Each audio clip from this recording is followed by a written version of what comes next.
Selamat pagi pemirsa, apa kabar Anda di pagi hari ini? Senang sekali saya Graciela Taime dapat menjumpai Anda dalam Berita Papua. Sejumlah informasi menarik dan teraktual telah berhasil dirangkum tim redaksi kami. Berikut 3 berita utama hari ini. Sering dianiaya seorang ibu rumah tangga di Mimika laporkan suaminya ke kantor polisi. Dinas Perhubungan dan Satpol PP merazia tukang parkir liar di Pasar Wamanggu, Merauke. Pastikan stok dan harga minyak goreng mahal, polisi inspeksi pasar di Raja Ampat.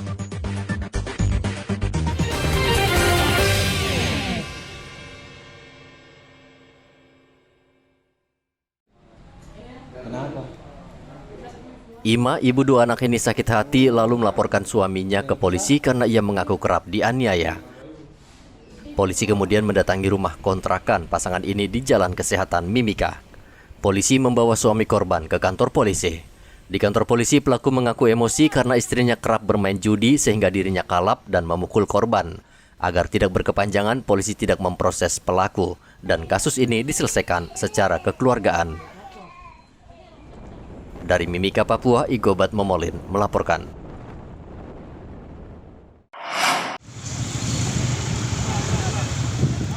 Dinas Perhubungan Merauke bersama Satpol PP dan polisi merazia tukang parkir liar yang selama ini meresahkan warga. Salah satu kawasan yang menjadi sasaran razia adalah Pasar Wamanggu. Di kawasan ini disinyalir banyak beroperasi parkir liar yang sering memaksa warga membayar tarif parkir dengan harga mencekik, yaitu Rp10.000. Kabid Perhubungan Darat Dishub Merauke Sabar Samosir mengatakan ada 44 titik yang jadi sasaran razia ini. Pihaknya akan menindak tegas bila ditemukan tukang parkir yang seenaknya mematok harga. Untuk melakukan razia tukang parkir ini, Pak? Ada 44 titik yang ter-SK di Tahan.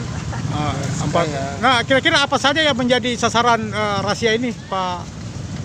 Di sini kita untuk memberikan sosialisasi, sosialisasi terus-menerus. Jadi kegiatan ini bukan kegiatan pertama kali. Sosialisasi itu sudah sering kita sampaikan ke juru parkir resmi kita. Kalau untuk juru parkir resmi kita biasa sudah berjalan baik. Cuma kadang yang liar-liar ini itu di luar dari SK kita dan mereka penempatannya bukan pada titik-titik yang ditempatkan. Pak, ini kan yang dirahasiakan yang terdaftar di Dishub ya. Lalu bagaimana yang tidak terdaftar itu kan itu lebih banyak itu, Pak? Ya ini gunanya ini kita jalan dan tim dari kepolisian dan juga dari Satpol PP dalam hal penegakan perda. Disinilah kita untuk mensosialisasikan terkait yang liar-liar ini. Gitu. Saya pakai ini mic boleh. Ya, harapannya seperti apa, Pak, dengan razia ini? Harapannya dengan adanya kita razia begini menjadi lebih baik lagi. Juru parkir liar ini kita memberikan sosialisasi. Ya, kita memberikan sosialisasi terus-menerus, tidak bosan-bosan agar mereka mungkin bisa pahami terkait aturan-aturan yang berlaku terkait parkir. Dinas Perhubungan Merauke telah mengusulkan ke Bupati agar tukang parkir memakai seragam dan digaji bulanan, sehingga tidak ada lagi parkir liar yang beroperasi bergaya preman. Muhammad Ridwan melaporkan dari Merauke, Papua.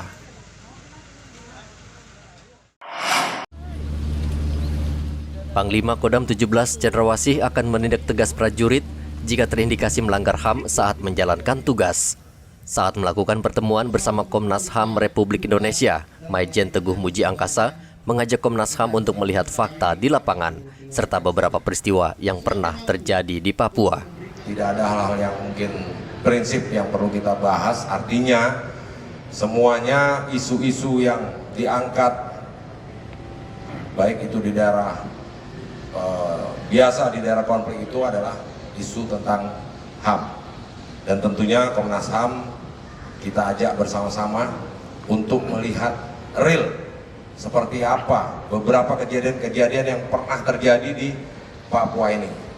Apabila ada keterlibatan prajurit kami yang melakukan hal-hal yang melanggar atau melakukan indikasi pelanggaran HAM, kami sebagai Kodam 17 Cendrawasih juga terbuka. Terbuka dalam hal ini adalah yuk kita sama-sama cek, kita sama-sama lihat. Dan kalau memang prajurit kami salah, pasti akan kami hukum dan pasti akan ada sanksi hukumnya. Itu untuk menimbulkan efek jerah sehingga hal tersebut tidak akan terjadi untuk kedepannya. Pangdam berjanji bila terbukti benar melakukan pelanggaran, TNI akan mengambil tindakan tegas sesuai hukum yang berlaku. Hendra melaporkan dari Kota Jayapura, Papua.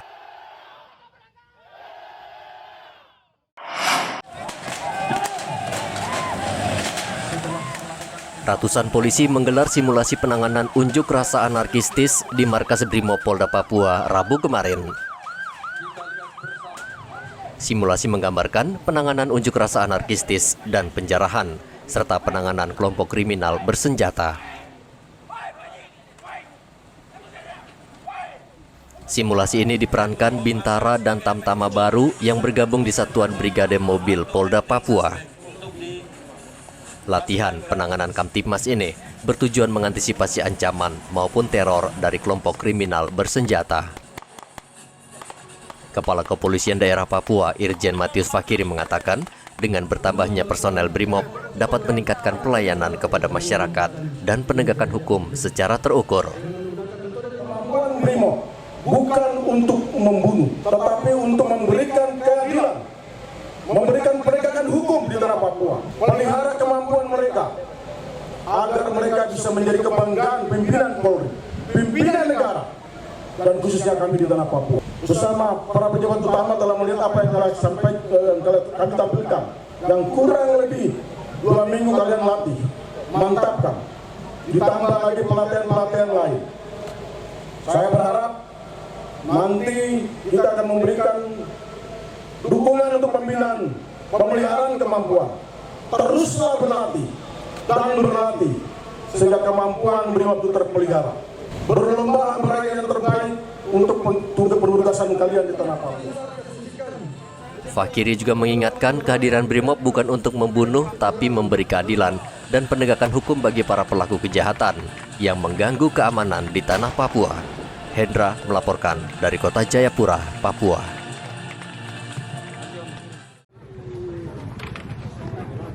Polres Raja Ampat terus memantau perkembangan harga minyak goreng di Raja Ampat untuk mencegah penimbunan.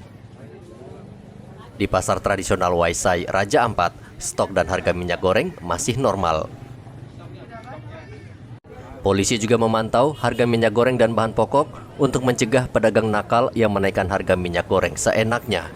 Antisipasi terhadap kelangkaan minyak goreng, khususnya yang ada di wilayah Kabupaten Raja Ampat, langkah-langkah yang sudah kita lakukan. Yang pertama, tentunya kita melakukan koordinasi dan komunikasi dengan stakeholder terkait, dalam hal ini dari Disperindak Kabupaten Raja Ampat, kemudian juga Dinas Perhubungan, dari tim sus ya, untuk mendatakan stok atau kebutuhan minyak goreng yang ada di wilayah Kabupaten Raja Ampat. Kemudian yang kedua, kami melakukan pengecekan atau peninjauan langsung di lapangan ya, untuk melihat apakah stok ketersediaan minyak goreng khususnya yang ada di wilayah Kabupaten Raja Ampat masih mencukupi atau tidak ya. Nah, setelah kita lakukan pengecekan ternyata memang masih cukup ya untuk stok di wilayah Kabupaten Raja Ampat, walaupun memang di sini tidak ada distributor, hanya penjual-penjual langsung.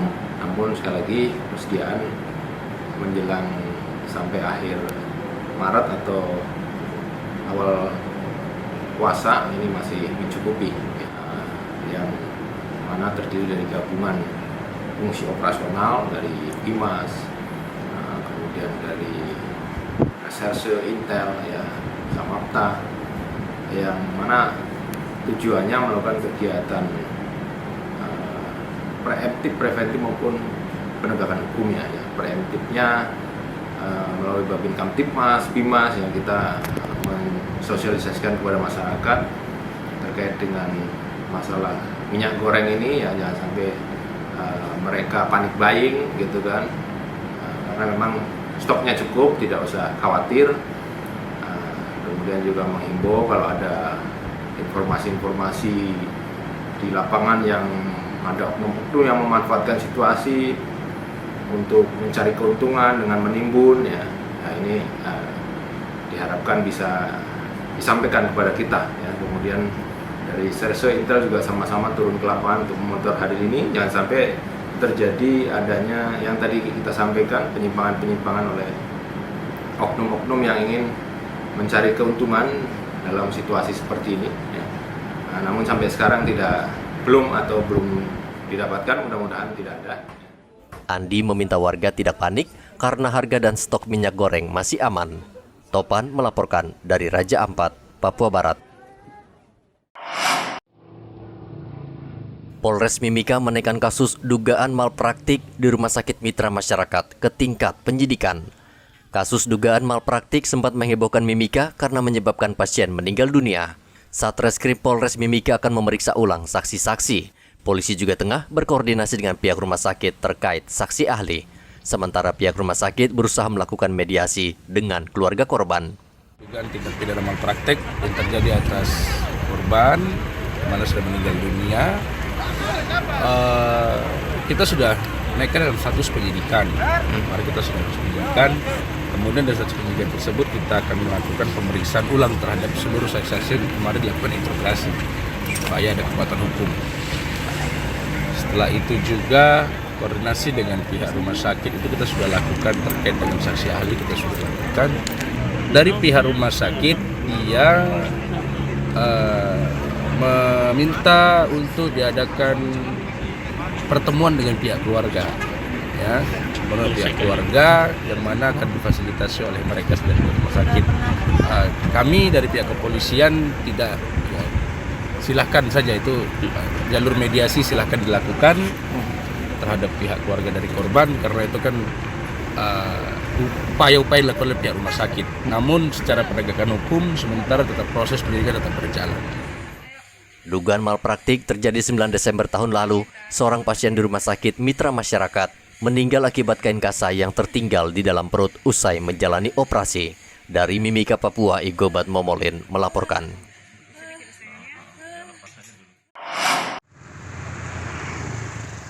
Pemda Merauke saat ini sudah memiliki alat penyedot air berharga miliaran rupiah. Alat ini diharapkan bisa mengurangi genangan air saat hujan deras turun.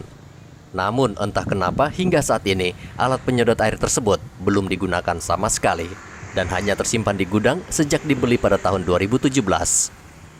Kepala Dinas Pekerjaan Umum Merauke Jatmiko mengatakan kendati belum digunakan, ia menjamin alat tersebut masih dalam kondisi baik.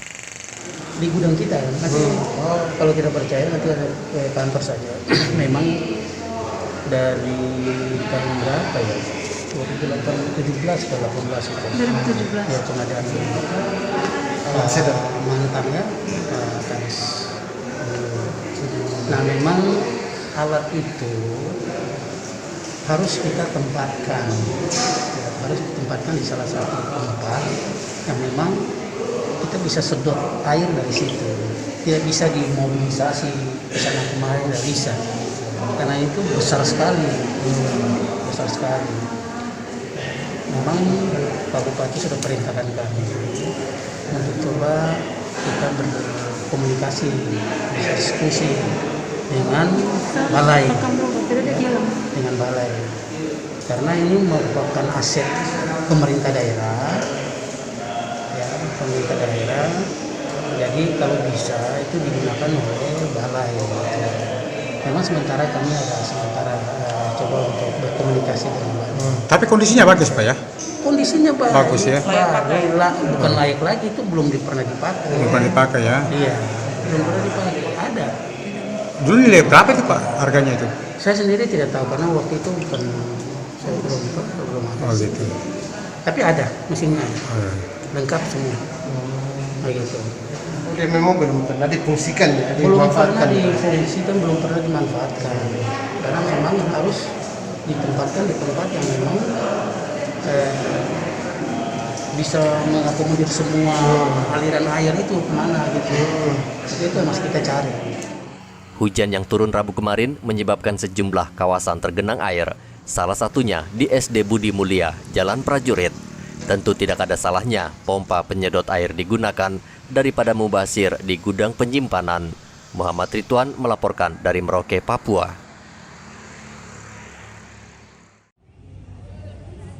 Sejak dicabutnya aturan wajib tes antigen dan PCR bagi penumpang domestik, Dinkes Merauke saat ini memusatkan perhatian pada upaya percepatan vaksinasi.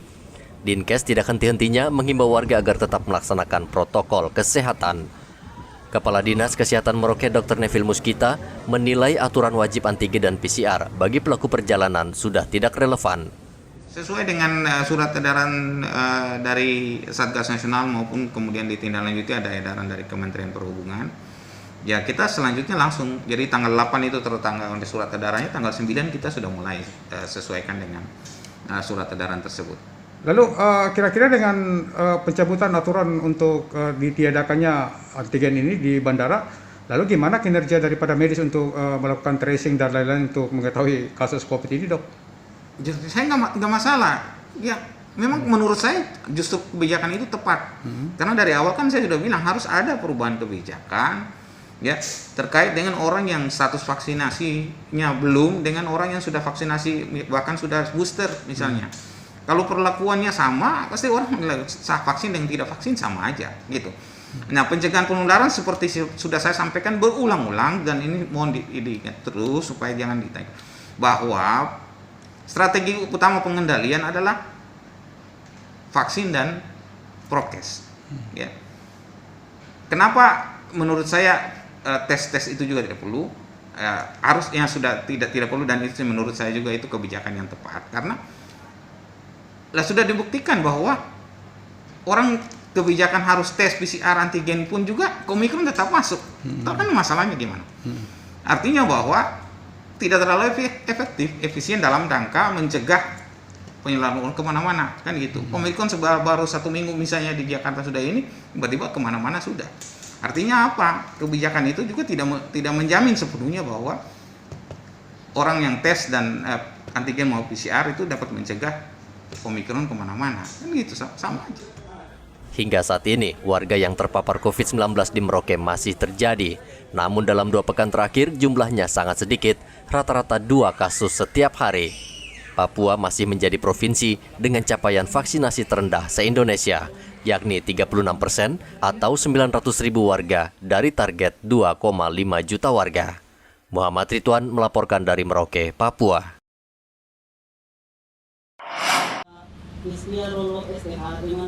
Kementerian Sosial menyerahkan 2 unit kapal dan motor listrik karya mahasiswa Papua di Dermaga Khusus Navigasi Jayapura Rabu kemarin.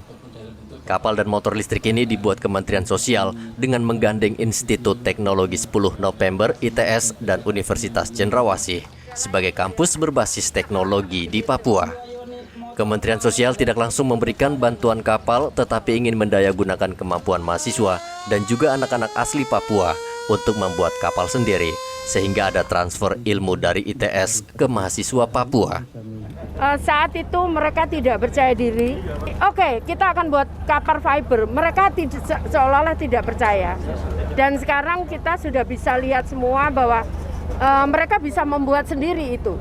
Udah transfer mereka yang kerja sendiri. Mereka yang kerja, tadi kan saya cerita, mereka bahkan kerja sampai jam 10 malam, jam 12 malam. Saya selalu dikirimi foto-foto mereka saat bekerja, mereka kerja sendiri. Jadi kalau perahu kita sudah dapat kelayakannya. Nah ini yang motor yang akan diuji coba, meskipun uji cobanya motor kemarin sudah di pegunungan, tapi kan di Jawa. Nah sekarang kita akan lihat nanti uji coba di pegunungan di Jayapura ini, di Papua, di Papua. Kenapa? Supaya kita tahu nanti bagaimana harus apa yang kurang kita bisa sempurnakan. Menteri Sosial juga melakukan uji coba kapal dengan berlayar memutari perairan Jayapura. Kapal fiberglass tersebut berfungsi sebagai moda transportasi publik untuk wilayah terisolir di Mambramo Raya. Sedangkan 2 unit motor listrik masih diuji coba untuk melihat kemampuan menaklukkan medan di Papua. Hendra melaporkan dari kota Jayapura, Papua.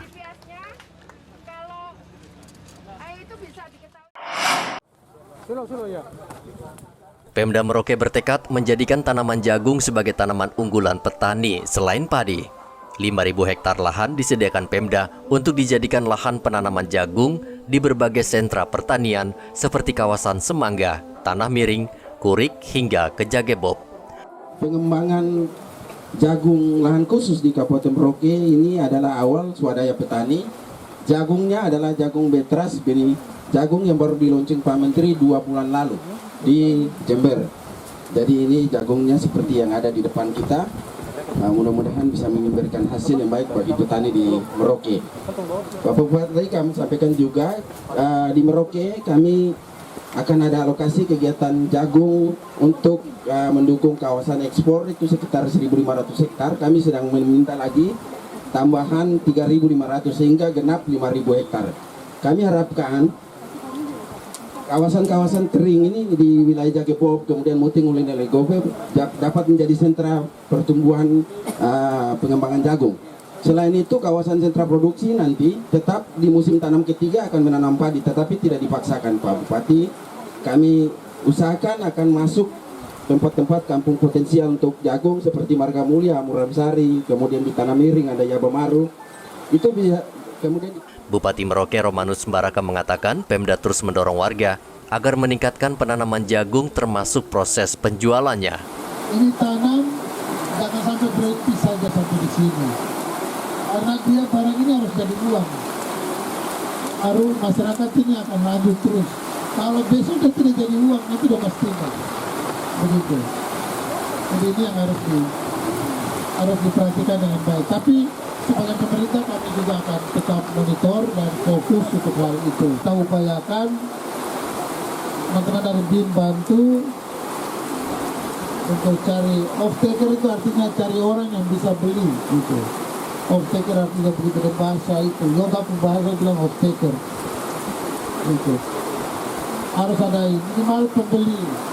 Kemarin ada Manulang juga saat kita di Solo dan Sragen sudah upayakan untuk ada teman-teman pengusaha yang datang untuk mau berniat berusaha di bidang khususnya bisa jagung, bisa tanaman lain dengan sumber dana APBN, dan juga secara bersama-sama didampingi oleh pemerintah, teman-teman dari BIN, TNI Polri, dan terutama kepala kampung dan seluruh masyarakat di Semangga II.